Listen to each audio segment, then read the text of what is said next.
Olá, boa noite. Eu me chamo Gabi, sou repórter aqui da Lagoinha Mauá e hoje eu estou aqui com a pastora Helena Tanuri. Tudo bem, pastora? Tudo bem, Gabi, e você? Eu tô bem também, muito obrigada. Pastora, hoje eu tô aqui para te entrevistar, fazer algumas perguntas para a senhora e eu queria saber como que você recebeu esse convite tão especial para romper na vida dessas mulheres. Como que foi a sua sensação, seus sentimentos? Me conta um pouco sobre. Bom, eu sempre me alegro de servir a uma igreja Lagoinha. É a minha casa, é a minha igreja. Então eu não conhecia a Lagoinha Mauá, já a partir daí a alegria da gente poder estar comungando com a extensão da nossa própria casa, né? E esse tema ele é muito desafiador, né, Gabi? Romper, ele tem um duplo sentido. Primeiro, romper de avançar, de atravessar, de começar algo novo na nossa vida, e também tem as rupturas que são necessárias na nossa vida. A gente precisa deixar algumas coisas para trás, deixar Deus rasgar algumas coisas da nossa vida. Então o tema me desafiou a pensar um pouco mais sobre isso, sobre romper, como avançar, como alcançar tudo aquilo que Deus tem pra gente e como também ter a coragem de romper com o antigo, não o antigo que é bom, o antigo que inspira, o antigo que ensina, mas o antigo que é o velho, aquilo que você tem que abandonar, né? Os sacos de lixo, as memórias ruins, o ressentimento. Tantas vezes a gente tem que deixar Deus rasgar isso da nossa vida. Então pensar sobre isso, para ministrar sobre isso, foi importante inclusive para a minha própria vida, para o meu coração.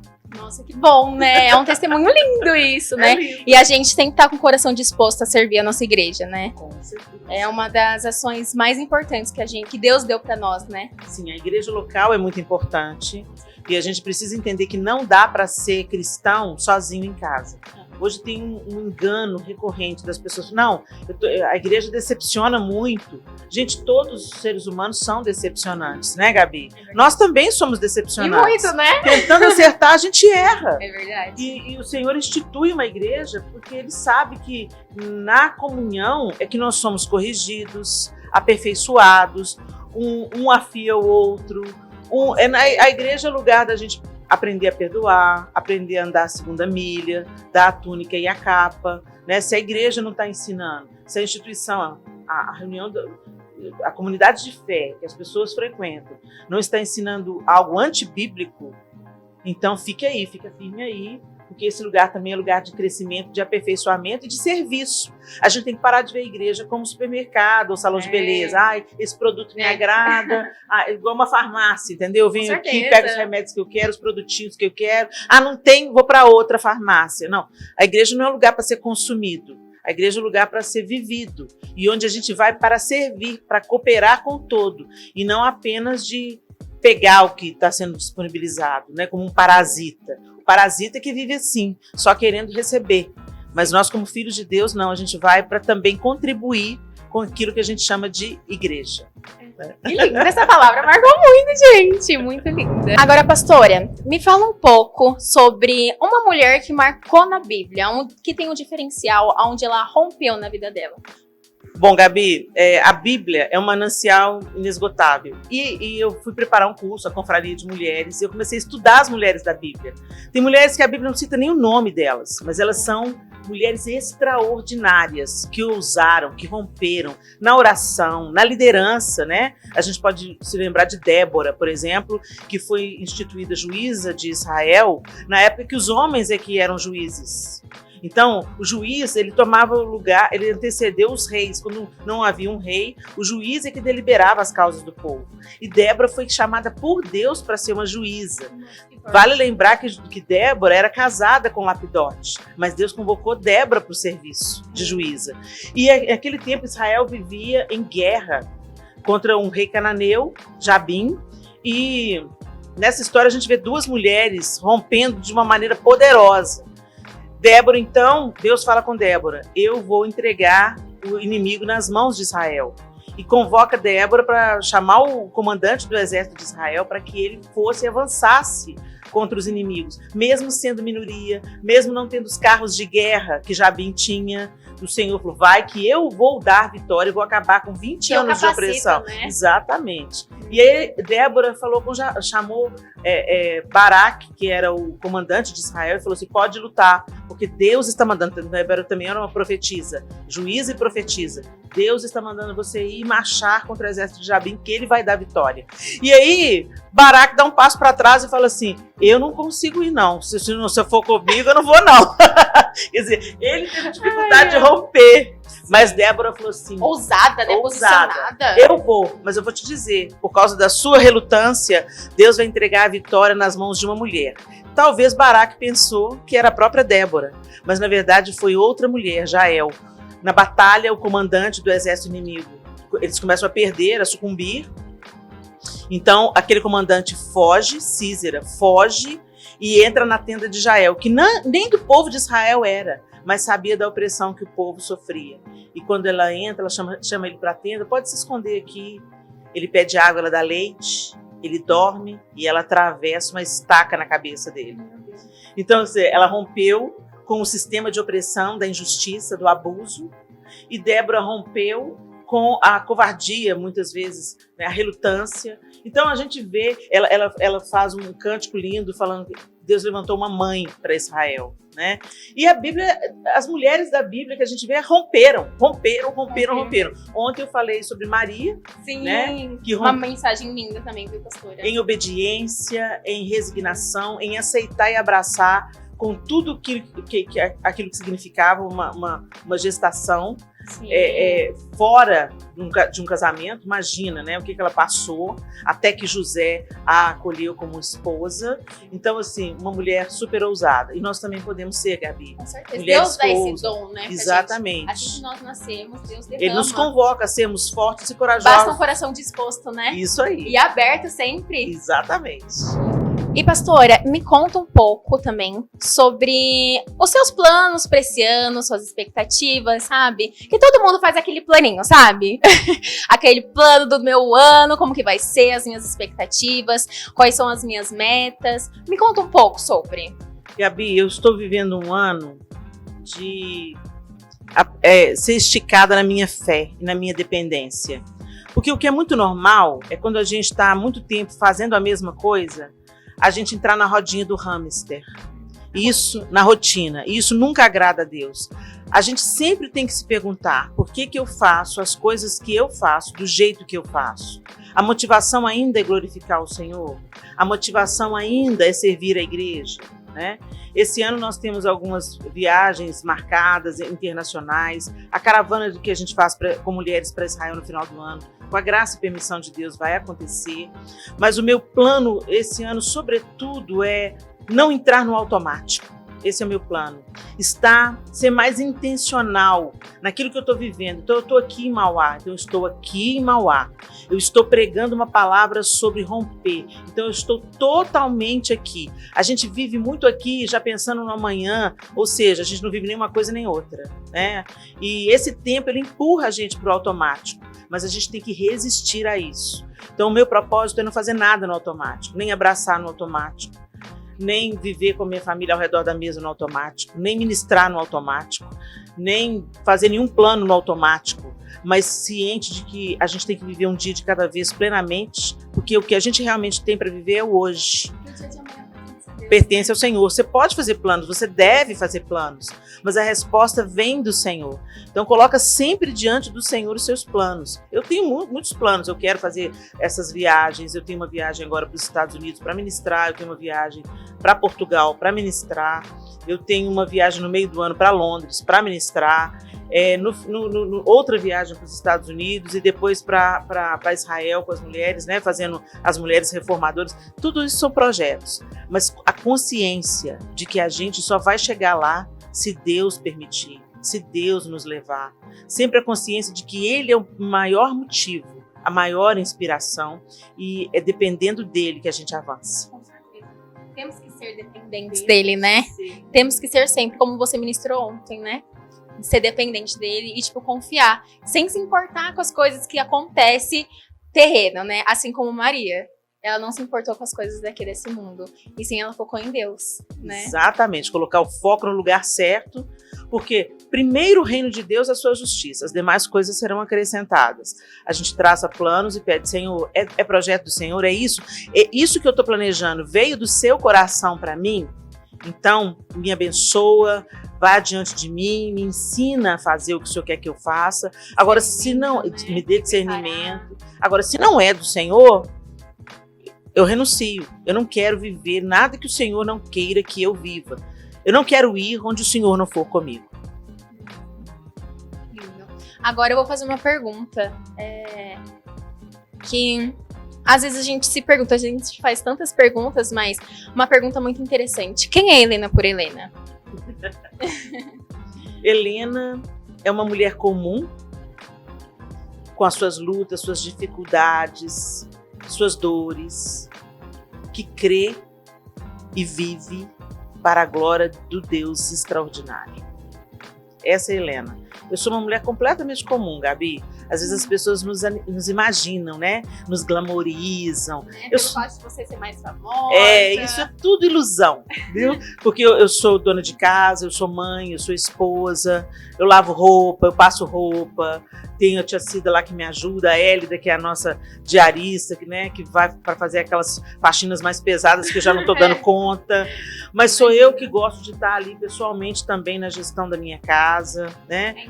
E é muito importante. E isso também mantém a gente em equilíbrio, não acreditando numa vida glamurosa que não tem nada a ver com o cristianismo, né? A vida do cristão é serviço, não glamour, né? E às vezes as pessoas, pelas próprias possibilidades da internet, da televisão, a gente entra na casa das pessoas, elas veem a gente arrumadinha, penteadinha, e aí elas imaginam que a vida é sempre assim, né? E não é, a vida é como de todo mundo, com as batalhas, com os desafios, com os dias de fracasso, sabe, Gabi? Os dias que você perde a paciência, o dia que você fala mais alto. Nossos dias de mulheres Nossos também, dias né? de mulheres também. Não é fácil. Não é fácil. Emocional, a gente fica chorando à toa. Aí depois, passa 5 minutos, a gente tá gritando com todo mundo também. Exatamente. Então eu tenho pedido ao Senhor para me equilibrar em todas essas nuances da Helena, né? Mas é importante a gente lembrar que eu sou uma mulher como qualquer outra. Grande é o Senhor, poderoso é o Senhor, misericordioso é o Senhor, e tudo de bom que às vezes derrama da minha vida para a vida das pessoas é tudo sobre Ele, não é sobre a Helena. A Helena é uma mulher comum que crê em um Deus extraordinário. Você só tem um coração disposto a aceitar aquilo que o Senhor te fez. Exatamente, é tudo sobre Ele. Agora, eu estou aqui, nós chamamos o pastor Lúcio, o marido da Helena Tanuri, e nós vamos estar entrevistando eles também, né? E uma pergunta que eu gostaria muito de fazer para vocês é como vocês rompem como casal? Vai lá, João. Olha, a receita está lá na palavra de Deus, né? O Senhor instrui a nós, casais, no sentido de que o marido deve amar a esposa como Cristo ama a igreja. E a esposa deve se sujeitar ao marido como ao Senhor. Então, basicamente, a gente pode traduzir isso tudo aí em amor e respeito. Eu, João, como marido, preciso me sentir respeitado pela Helena. E a Helena, como esposa, ela tem a necessidade de se sentir amada e protegida por mim. Então a gente procura seguir esse caminho e funciona. Vale lembrar que o amor e o respeito, eles se retroalimentam. Se eu amo, eu respeito. E se eu respeito, eu estou demonstrando o meu amor. Né? Então, quando o marido ele ama a sua esposa, ele está respeitando a esposa. É impossível falar, eu te amo, e agredir, e abusar. Né? Então o amor ele está conectado com a palavra, profundamente conectado com a palavra respeito. Não há amor sem respeito, né? E quando eu respeito, eu estou demonstrando amor também, porque às vezes a gente pensa que amor é só sentimento. Não, ele não é só sentimento. Ele também é a demonstração de respeito para com o outro. Então quando eu respeito, por isso que a Bíblia diz que a gente pode amar os nossos inimigos, entendeu? Como que a gente ama um inimigo? Eu não sinto um afeto pelo meu inimigo, pela pessoa que está me prejudicando, mas eu posso tratá-la com o mesmo respeito que eu gosto de ser tratada. Então, por isso que essas palavras, né, amor e respeito, que o João falou, elas estão profundamente ligadas ao avanço de um casamento. Por isso que o apóstolo Paulo nos instrui lá em Efésios, né? Maridos, amem. Esposas, respeitem os seus maridos. E se um ou outro cumprirem esse propósito, a gente avança juntos. Eles andam juntos, né? O amor e o respeito sempre. Pastora, me fala, quando você descobriu que o pastor João Lúcio era o homem que iria compartilhar a vida com você, que iria romper com você? Gabi, a primeira coisa que eu tinha alguns critérios para ter um namorado, né? E eu acho que é importante a gente pensar nisso. Às vezes as meninas falam, que ele seja lindo, que ele seja rico. Não, gente, essas coisas mudam. Beleza muda, estado social também muda, tá? Então, mas eu olhava qualidades do caráter. O João tinha coisas que eram importantes para mim. Primeira coisa, ele tratava a mãe e as irmãs dele com dignidade e honra.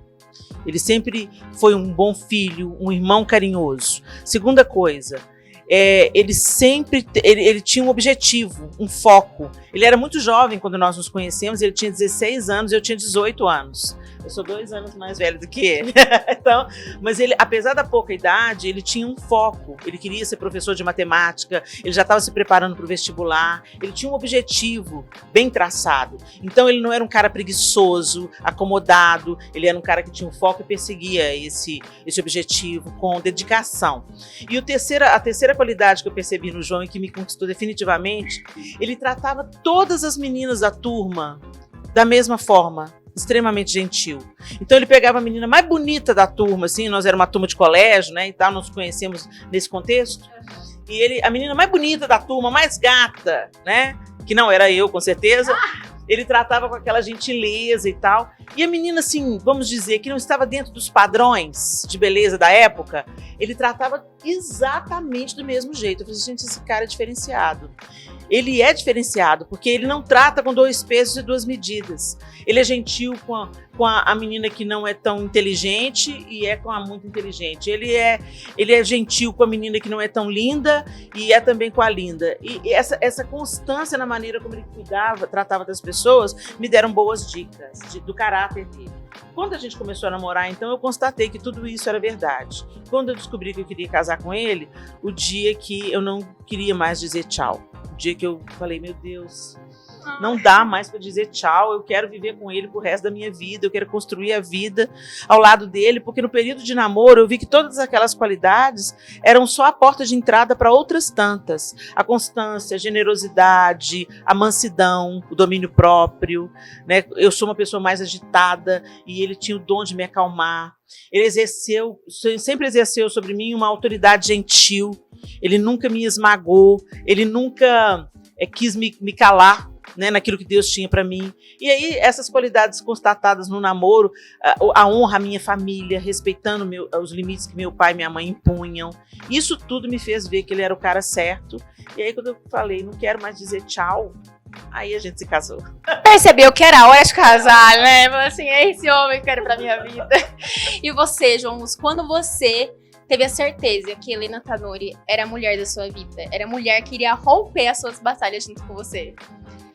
Então, o homem é um pouco diferente, né? O homem, ele o primeiro momento ali, o que vai dar o clique, o start, normalmente é pela questão física. Então, é um primeiro chamariz, né? Que chama atenção. Mas se ficar só nisso, não vai passar de uma paquera, não vai passar de um interesse, né? Depois que você conhece, aprofunda, você vai descobrindo e vai consolidando, ou você vai percebendo, não, ela é até bonita, mas não é aquela que eu quero passar com ela o resto da minha vida. Então, é claro, me chamou a atenção ela ser toda branquinha desse jeito e outros atributos, mas aí quando a gente foi conhecendo, inclusive naquele período que eu a conheci, era um período que eu queria começar um namoro duradouro. E eu tinha uma outra moça com a qual eu estava iniciando uma jornada. E quando eu conheci a Helena, ela encaixava 100% na minha perspectiva. né? Mas eu não podia fazer nada porque, de uma certa forma, tinha um pequeno compromisso, né? Mas quando eu percebi que, por causa disso, eu estaria perdendo a oportunidade de repente, construir algo com a Helena, aí eu senti no coração, não, eu não quero que ela desista ou ela não me considere porque existe uma outra pessoa. Então eu percebi, mesmo tendo iniciado alguma coisa com outra garota, eu estou sentindo ruim da Helena considerar que não tem futuro. Então eu percebi, eu gosto da Helena, né? Então eu resolvi com a outra garota, nós encerramos o compromisso e a partir daí eu comecei a investir e foi a melhor decisão que eu tomei na minha vida. Não roubei namorado de ninguém, Gabi. Ele tomou essa decisão porque quando eu percebi que ele tinha outra pessoa, eu me afastei, eu já estava me interessando. Aí quando eu percebi que ele já tinha namorado, eu me afastei. E esse afastamento é que fez ele se interessar e perceber que gostava de mim. Agora tem um detalhe. Aí nós começamos a nos conhecer, exato. Começamos a nos conhecer, fui à casa dela, conversei com os pais, começamos um namoro. E uma coisa que a gente fez durante o namoro, foi o que solidificou e a gente trouxe para o casamento, é a questão de desenvolver a nossa amizade. Eu sou o melhor amigo de Helena, Helena é minha melhor amiga, isso não tem como alterar. Nós temos outros amigos, é claro, mas a gente já vamos fazer 33 anos de casado esse ano. E até hoje a gente cultiva a nossa amizade, e isso é fundamental. Então tem casais que às vezes durante o namoro não pensam nisso. E é difícil depois do casamento construir algo que ficou manco, né? Outros tantos incentivam e desenvolvem a amizade, mas depois do casamento se esquecem. Pensam, já casei, já está tudo bem. Não. Isso é uma coisa que tem que ser alimentada todo dia, cuidada todo dia. Então, assim, abrindo o coração um para o outro, compartilhando os sonhos, os desejos, os pensamentos. A gente divide tudo, né? Tudo que está funcionando e tudo que não está funcionando, a gente divide tudo. A gente usufrui das vitórias e luta junto nas dificuldades.